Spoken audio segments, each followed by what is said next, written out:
Dă sunetul mai tare, să aud vântul cum trece prin frunză, prin ram și-mi spală gândul rece. Pe lângă runce se strânge ziua-n palmă, ciripit în aer și iarba mă ține calm.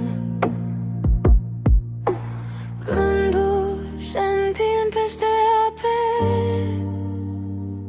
mă cheamă din nou, din locuri aproape.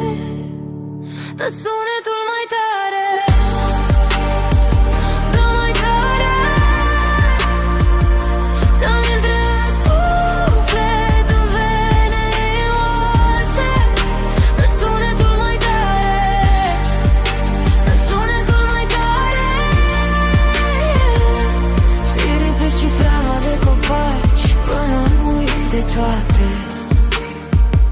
Pe malul de piatră stau cu ochii deschiși, frunza cade lin și-mi spune să mai rămân puțin.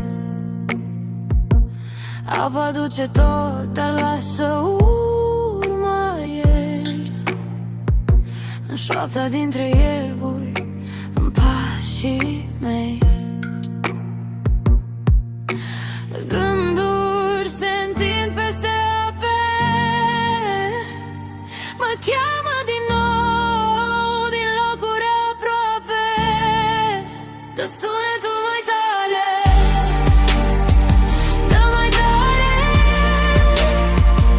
să-mi intre în suflet vântul și zboare.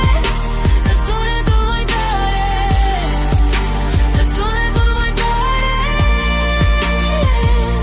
Siripe și frama de copaci până uit de toate.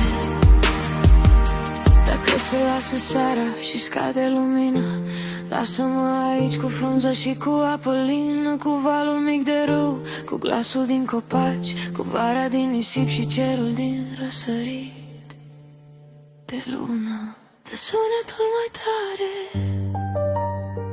dă mai tare, să-mi intre în suflet vântul dintre ramuri. Dă sunetul